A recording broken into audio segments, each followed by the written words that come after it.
This week I went to a fireman taking their off party that happens all over France for Independence Day. And I'm going to show you a little bit. Oh, you're not interested in that? Okay. Lame. I'll show you some footage from that in a minute. Toot toot. But I want to talk about that and how it relates to purity culture and a lot of things that I've been deconstructing since I left the United States, where I'm sure it's worse in other places, but seriously, the purity culture in the U.S. and maybe it's even worse where I grew up, which is the Southeast.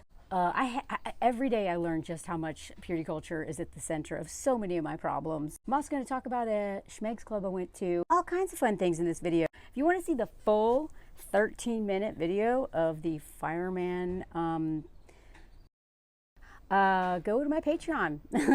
I got the whole thing over there for all the tiers, the paid tiers. And if you can't afford to follow me on Patreon, please follow me over there anyway, because if the algorithm doesn't like me, you will literally never see me again. I will just disappear. You'll forget I exist. So if you follow me over there, you'll at least be able to keep up with my work and watch my stuff. Plus, I got some really great lives coming up. There's one this Sunday with Daniela Mestinek-Young, who wrote Uncultured, which I just finished yesterday finally, and holy cow, we're going to talk about this and much more on Sunday at 4 p.m. Eastern time over on Patreon. Anyway, whatever, just go over there. You can keep up with my stuff there. Now, why do the firemen take their clothes off on July 14th every year? I'm sorry, it's usually the days before the 14th. Well, I actually don't know, but I do know that they have a big old party at the firehouses all over France for a couple days right around Bastille Day, and it has somehow evolved into the fireman taking their.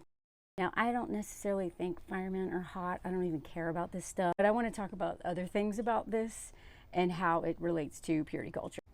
Now, some guys were more shy and they're riding around on the shoulders of other men. Some of them were dancing on bars. And then they bring out, saxophone play. They're literally like making fun of themselves almost.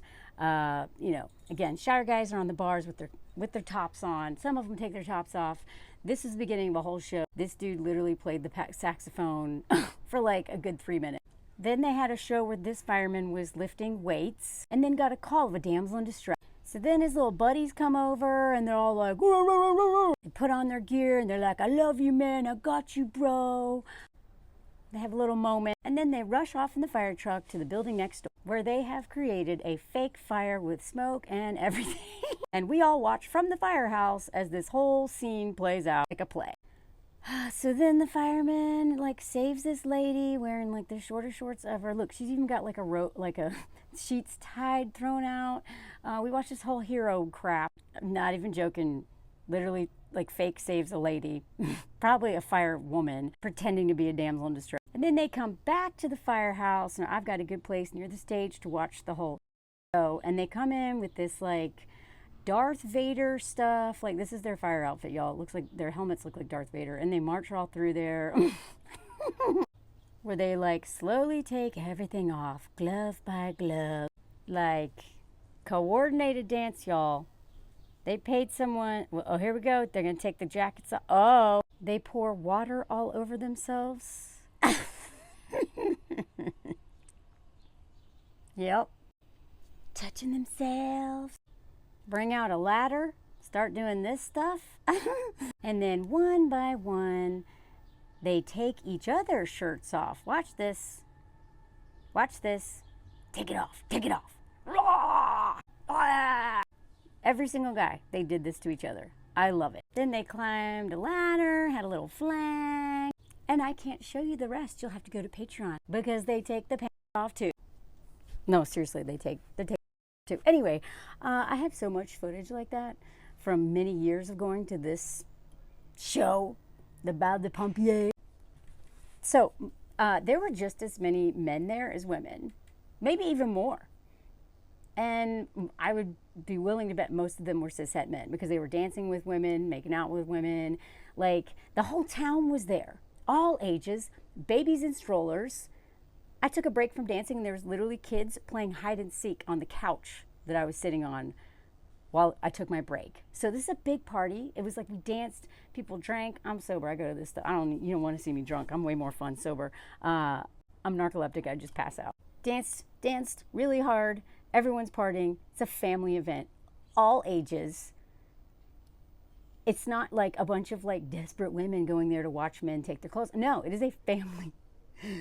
Like the firemen's kids are there for a lot of it. Maybe not that part, but it is, the thing that gets me is that it's not a big deal. And those men are touching each other. There's like teenagers there. There's like all ages. And there's men cheering on, like straight men cheering on men touching each other. Like once they took they were grinding up against each other too. Now I'm probably going to make some gross generalizations here, but you know, I have been here for almost 6 years. I dated and hooked up with a lot of French men, and I'm married to a French man. And one of the things that I love about this country is that the men are more sensual here, and they are not as touch starved as they are in the U.S. because of toxic masculinity. And I'm not saying that they're not as homophobic here. I don't know. But I kind of think they're not as homophobic here because they are not as obsessed with purity culture. And purity culture is directly tied to misogyny, white supremacy culture, all of it. And when I say purity culture, I'm talking about purity culture in the U.S. People are always like, yeah, but it's in the U.S., literally the foundation of our country. Like right now, we are turning into a Christian nationalist country. But that's what we had crazy cult people were the first colonizers there. They were too crazy for Europe.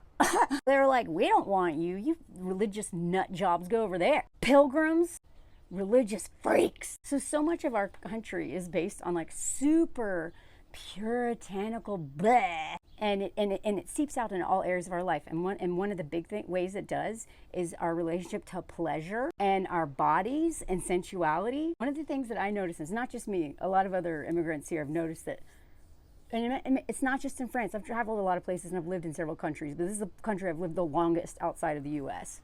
And I'm fascinated how much Frenchmen touch themselves. They touch their face all the time. They touch their arms. They're always touching themselves, comforting themselves. They touch each other. They ride they ride scooters together, like not just the moped type. They literally ride those tiny scooters where one of them has their hands around their arms around their waist. You will see men of all ages, all ethnicities, all races doing that here. They touch each other. And several men that I've met and even hooked up with, and one of them that I even dated was like, nah, I think I ever want to hook up with a guy, but I don't know. I just think anywhere where you have impurity culture and pushes this is anywhere where you have like really strict rules and rigidity, especially around pleasure and stuff. Sorry, I need my little thing, my little recorder. You're going to have people suppressing things. And the more you push that beach ball down underwater, the more it blows up, right? Now, again, I am making gross generalizations here. But one of the things that attracted me to this country is just this different relationship with pleasure. Pleasure around food, pleasure around, you know, this thing and having a right to it. And also, by the way, those firemen, like you will never convince me that firemen are, like, most of them are like they're obsessed with being heroes, and they're just as bad as cops. But instead of being like all about like punishing people, they're more about saving people. But it's like still about like power and, you know, hero crap. And we know firemen are like notorious for being cheaters. Try a fireman in France. And a lot of times they also tend to be racist. Not all. I dated a fireman once, and he was one of the sweetest guys I've ever met. He's also a wilderness firefighter. Maybe there's a difference there, I don't know. Anyway, it's like the male gaze wrote that whole show, you know? I think a lot of the men participating in that thing are like, yeah, you guys go do like the whole thing and make money off of it, because they're literally raising money for the whole year. I think it's to raise money for partying and not for like charity or anything. Not partying, but, you know, enjoying life, having social events and stuff. Raise so much money at that event every year. But it's so funny because I'm so not attracted to any of that stuff they were doing. And, you know, if women were to write a sexy show, it would look very different than that. So I don't know if they were like making fun of themselves or if some of them actually believed the tropes that they're playing into. But it was hilarious because, you know what, if they want to make money off of sexualizing themselves the same way women have to do that on a regular basis, whatever. But Anyway, that's a whole nother topic about men's idea of what they think that we like versus what we actually like. But the fact that seriously, there was probably more straight men at that event. And they were just like, yeah, everybody was cheering them on. Everybody. No one was like, go. Now, again, even though like that, I go there more to like laugh and be shocked, because you would never see, you might see something like that in the U.S. I mean, they even had something like that in an episode in Schmegs in the City. But who's going to those things? It's usually not straight men going to that, cishet men going to that, right? Here, they'll go. Because I think one of the things that purity culture does, among many things, is it's all about rigidity and rules and the binary, and you're either good or you're bad, right? You're either Madonna or you're the, right? There's no gray, there's no middle ground, there's no nuance. It's this or that, rigid rules, right? If there's one thing the French don't like is being told what to do. They even have different laws here. When I got here, they're like, well, there's the laws that, like, you can't break, and then there's the laws that's like, I'm like, really? What or what? I still don't understand it. Because they call them like gray law. I don't know what it's called. Whatever. Someone explain it to me. But all I know is like it's illegal.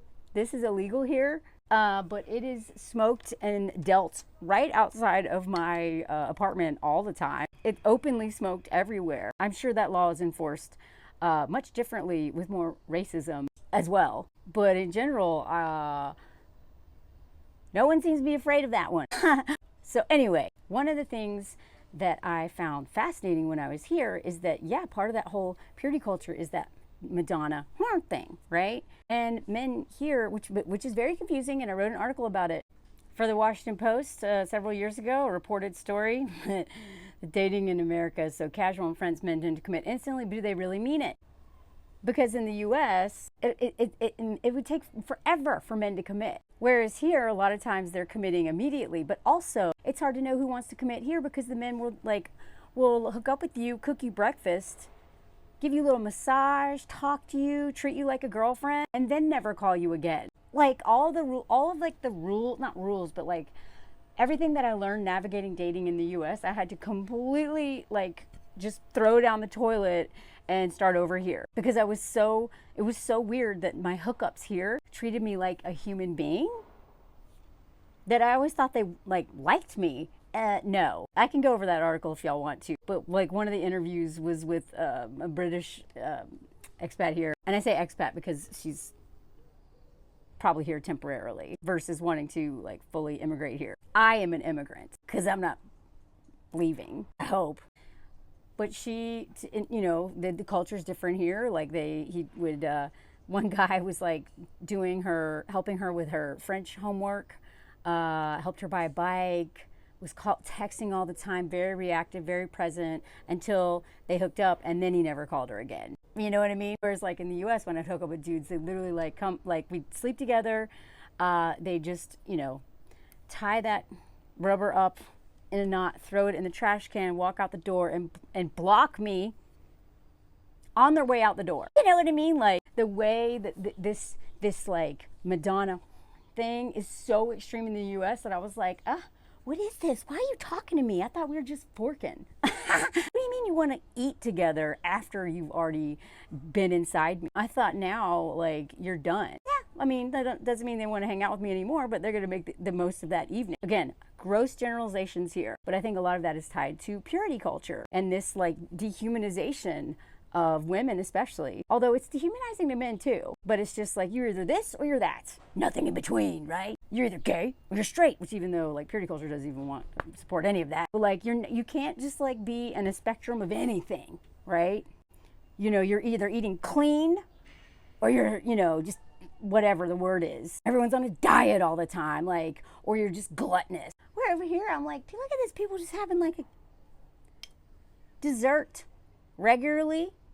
Like, isn't this just something you have to earn? Isn't this something that's like, don't you feel bad or guilty? This whole like this guilt around pleasure and our bodies and shame and all that stuff, I still haven't quite figured it out, but but I didn't realize how bad it was and how much I had to deconstruct this stuff until I got out of that culture. And again, I left the South a long time ago. I left the South at 18 and never went back other than to visit family. And I've lived in like New York and LA and very progressive places, you know, and the Northeast, the Northwest. And yet even with all of that influence of like removing me from a very, you know, Christian purity culture obsessed region with white people, because I don't know what it's like. I've only been to white churches, so I don't even, I mean, I have no idea how purity and culture infiltrates other communities, so I don't want to speak on that. But in the U.S., especially in the South, which is totally tied to anti-blackness, is this pure white woman crap, this damsel in distress, this like, you know, flower, you know, deflower, and everything's about like my innocence and my purity and all that stuff. And that's literally was created to justify slavery and racism. So that's one of the reasons when I realized this was tied to racism, I was already like not interested in it. And I was like, I don't like this. I don't like this. I hate the shame I have. And it's also, I have like a childhood essay in my past and all kinds of stuff. But when I realized, when I became a history major and started studying the South especially, I was like, oh my God, they want me pure to justify violence and to reinforce racist tropes. And that's when I was like, okay, I am done. And I went a little too far into like to embracing my little inner slut. No, I didn't go too far. Screw that, I have no regrets. But I went very far the other way because I was so pissed that I've been lied to, and that the books, my environment, church, you know, everything in culture had taught me to be like, to, you know, protect this. You should protect your body and yourself. But it was all tied to this idea of like being good and pure and guilty if I have desire, and guilty if I, well, like, screw that. She rules with an iron paw and an iron claw, right? When I started treating her better instead of shame and like bleh, and like trying whatever, my life got so much better. And I started doing that in the U.S. But when I got here, I was like, oh my God, I have so much more to unpack. Holy crap. It's here when I started writing stuff like this, realizing that I could hook up with a dude and didn't tell him to like go home because my sleep is really important. It's here that I had my first threesome and wrote about it with two men, two guy friends, by the way. And they weren't gay, they weren't bi. They were really good buddies, and they're like, yeah, let's try this thing with her. That's where I wrote this one, going on vacation, camping in a tent, sleeping on a cot in Saint-Tropez. Because, you know, there are places for people who are not billionaires to go and hang out near there. And I hooked up with a different dude every single night I was there. This is like my peak tender bender days. That was for the Daily Beast, by the way. I wrote this one like last year, I think, about how I basically really got in touch with this like schmegsual being in myself and how I deconstructed purity culture and stuff. This is actually one of like my most personal essays I've ever written, and this was for the Daily Beast as well. But this one right here is one of my favorites. This is one of the funniest things I've probably ever written. And I wrote this about going to a club right as things were starting to open up. We had like little masks and everything. And this is after I was married, by the way. I didn't go there to hook up, but yeah, Anthony was very proud of me. He was like, have fun. I went there with one of my good friends here. And I loved this environment because what I saw was places that the purity culture is absolutely not really playing out, and also a place that they center women's safety. Which brings me to my final point. They have libertine campgrounds around here too. One of my friends went to it a few years ago, and I might go to this actually. It looks hilarious and fun. This place is all about protecting women. They don't even let single men come and stay after midnight because they have too many problems with single men. And they only let 15% of the men be single. You have to come with a woman otherwise. And if one woman complains about you, you are banned for life. One woman. They now have a pink bus where you can have multiple men. For women who want more than one man, they have a whole bus just for that. And their number one rule is the absolute all caps respect for women. No, this is Google translating this, by the way, because women must not have to say no twice to the same man under penalty of immediate exclusion. If a woman has to say no to you more than once, you are permanently banned for life from this camp. So they also say Single by women are in high demand by the women and couples present. So come pick our pretty flowers. In our country, women are queens, all caps. In theory, right? There's still so many problems here, and there's so much sexism here, and it just looks different here. So please don't think that this is like some utopia, because it ain't. It isn't at all. But I will say there is a different kind of mindset here, especially in these communities, where it's like they actually have a dance club too somewhere outside of Lyon where men aren't allowed. Like, they understand. Some people understand here and arrange their businesses this way, that like a woman's safety is, and a woman feeling safe is the key to your success. And if you don't prioritize this, we're not coming. So it is not only moral, it's good business to care about our safety. They don't want to exclude single men, but we have there decided to accept only 15% of single men compared to the number of couples present following the 250 satisfaction questionnaire. Basically, they asked for some feedback, and there's enough feedback being like, get these single dudes wandering around out of here. So they did. For single women, your number's not limited because there are always fewer numbers. They also make you wear a bracelet saying who you want, so that the bracelet signifies a no to begin with. So men shouldn't even be approaching you if you're not looking to hook up with other men. If you're only looking to hook up with other women, you have a bracelet that says that, so there's no reason for these dudes to even come up to you. Look at this. We expect single women and men to behave in an exemplary manner, both in terms of respect for women, living together, internal regulations, discretion, reasonable alcohol consumption, and correct dress and language that always remain courteous towards couples, present, and staff. But unfortunately, as has already been seen, some single men do not always know how to behave like a gentleman, which obligates us to open a red book. What's the red book? It is a book in which it is better not to appear because it means lifetime banishment. What would get you put in this book? Having disruptive behavior, not respecting to the guide of good manners or the internal regulations, being boring and annoying. Boring and annoying are the same word in French, so I think what they mean is annoying here, not boring, although boring too maybe. And insistent with a couple, no means no. Being disrespectful or incorrect with women, noise after 1 a.m. for residence couples, excessive, blah, blah, blah, blah. In a word, gentlemen, if one woman of a resident couple comes to complain about your behavior, banned for life! Of course, in the event of an immediate ban, you're not even getting your money back. Unfortunately, following very unpleasant behavior in recent years, we have taken the decision that from opening of 2020 reasons, we no longer accept single men resident, nor guest, nor in a trio to be basically to camp out. The departure of latest of all single men present at the campsite is at 12:30 a.m. No overtime will be tolerated. See, this is the spirit right here. Again, I am not saying that France is not unbelievably sexist and all these other things and has so many problems. Like, on some level, like, France is kind of like the nice guy, and the U.S. is like the frat boy, right? Like, the U.S. is just like, it's just so, but like the nice guy is also dangerous and has a lot of problems and thinks that they're more, because they may be more evolved, they think that they're better and also don't need to change sometimes. I just want to say that, because please do not think that all men think like this here, because they absolutely do not. Look at this. Please note, gentlemen, that there's, hotels and other campsites you can go to, but you can't be here. We don't trust you. Also, if you come as a couple, you have to stay as a couple the whole time. And that's not just at this campsite. That's actually at most of the Schmegs Club. Because what happens is men will bring some random woman that they don't want to be with, and then they'll just like leave them as soon as they get in the club, and then you have the single man problem going around and being a menace to other women and couples. And so they're like, hey, if you bring somebody, you have to stay with her the whole time. Like, they enforce this stuff. One of my friends was up at a club in Paris with her partner, and they just got separated for a minute, and there was a woman following people around being like, where's your partner? Like, they enforce this stuff.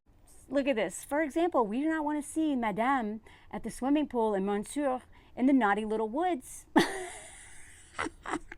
Look at this. No longer allowing the single men to sleep in the Libertine campsite following too many slip-ups. Believe me, we are really sorry about that! Exclamation point. However, there's another place for you to go. I just love this. They're like, look, we know it's kind of ridiculous, but y'all caused this. They also stopped giving away free rubbers because they're like, they used to. And then they're like, you know what? We just noticed that there's too many open packages where it wasn't even used and y'all are wasteful. So you got to buy your own now. Since the first day of opening our little paradise, we offered y'all this stuff for free at the big gangbang bed behind the cages.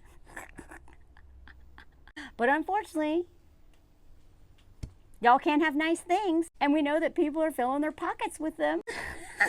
They're like, y'all are cheap. You don't deserve free things. But we sell them at the bar. Believe me, we are sorry, but you did this. And then this right here. In the evening, you will express yourself freely, knowing that your freedom stops where that of others begins, and that alcohol abuse does not go well with schmegs. So this is actually one of the slogans of France. My freedom stops where yours begins.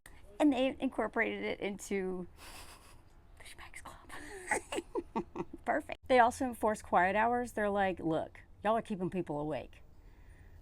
You know, you can, we leave the lights on under the big marquees so that you can finish your evening with friends, comfortably installed, of course, without shouting, without disturbing the sleep of others. You even have a bang bed at your disposal. You also have the naughty buses and the naughty chalet until 4 a.m. But silence where people are camping, because campsites, it's a place of rest. As you probably read on the site, following too many problems with men alone at night, we no longer accept them. Among us, after 12:30 in the morning, we no longer accept either men and couples who walk around the campsite either after 1. So basically, even if you are with a couple, you'd better not be walking around alone ever after 1 a.m. Like, I love this. They're just like, don't try it with us. We know how y'all are, especially when you're alone, especially late at night, especially while women are sleeping. And anyone who doesn't follow these rules, immediate dismissal. You also can't bring food to the pool. All these other rules, it's really fun. They have a whole more stuff about sleeping. Look at this, you shout and yell. Like, this sounds like very ruly. And, you know, it's not that rules aren't a thing here, but that whole like collaborative spirit, that community spirit comes into the rules. The rules are only made in terms of the community. They were like, you know what?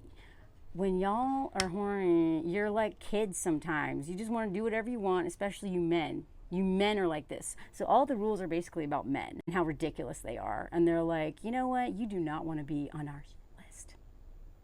If you want to come here, enjoy paradise and the gangbang bed, you gotta wear your bracelet, you gotta follow the rules. And if one woman has to say no to you more than once, or any couple or any man, but especially the women, because they're the most vulnerable here, because they have no clothes on. This is like a nudist camp, y'all. You like have to wear, it's like you have to, like, you can't just like wear clothes. Like, you have to be, anyway, I really want to go here just because it sounds like an adventure. I really want to meet the owner of this place. But if you don't follow the rules, you don't get to enjoy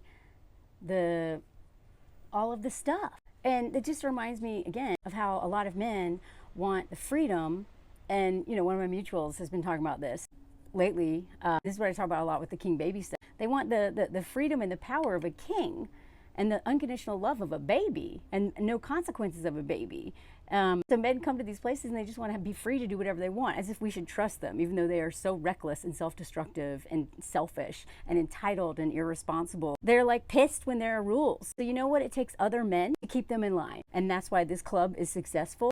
You should read the Google review. You know, a lot of people were complaining about the rules, but a lot of people are like, hey, I like these rules. They make me feel safe. And the rules, again, are mostly for men, because men just think that they should be able to do whatever they want, whenever they want, have the freedom of just doing whatever. But with freedom, there's responsibility. If you can't be responsible and respectful and thoughtful, you don't get freedom. They don't trust you. And even the fact that this is a libertine club with a lot of rules goes back to that place of nuance, because I think that's another problem with purity culture, is it's all about rules and rigidity, but it allows for no nuance. Right? So you can either be a Ginger or a Mary Ann, but you can't be both. You can either be a wifey and a mom, or you can be on OnlyFans, but you can't be both. You can either be free or you can be in prison. You know what I mean? And some people deserve freedom and other people deserve prison. Which is why we have such a punitive, carceral, racist system in the U.S.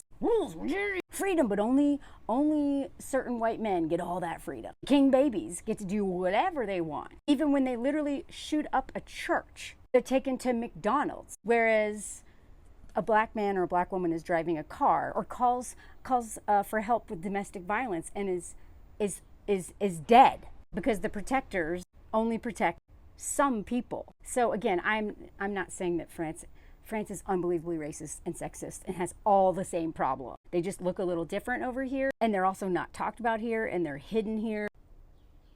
What I've experienced under the French kind of patriarchy, and it has serious problems. Anyway, this video was all over the place. I hope you enjoyed it. I wanted to kind of share what I went to this week and my thoughts on it, and my thoughts, like bigger thoughts on just my life here. I don't really talk about my life here that much. That's what Patreon is for. I talk a lot more about my life here in France on Patreon. But this one is just a much bigger topic about purity culture, which I talk about all the time. Anyway, let me know if you made it this far. Let me know if you hear the comment song, because it's coming up in a second. Like, comment, share. Follow my Patreon too, even if you can't afford it. That's the only way you're going to guarantee to see my work, because the algorithm may not even send you a notification, may never tell you I exist anymore. And also set notifications on YouTube. Make sure you're subscribed, because people keep getting unsubscribed from me without them knowing it. But yeah, just sign up for the Patreon free level. At least you'll get told when I do stuff. Whereas this is kind of luck of the draw. Anyway, thanks for listening. Toot, toot, toot. Welcome to the sexy comment song. I'm going to show you some saxophone man. Here you go. Listen to the saxophone man for the comment song. Oh yeah. The sexy comment song with the saxophone man. Leave your comment down, 'cause you only have some time. Maybe 20 seconds, maybe more, who knows? Leave your comment, tap, tap, tap. Leave your comment now. Hey. Oh yeah, oh yeah, oh yeah, the comment song. Sexy version. Yeah. And it's a comment song, sexy version comment song, saxophone man. Hey, wrap it up, wrap it up, wrap it up, wrap it up, right up, right up, wrap it up, bam! Wrap it up, sexy, wrap it up, sexy, sexy, wrap it up, hey, it's about to end, it's about to end, it's about to end. The comment song is over now. Et voilà, let me know if you heard this.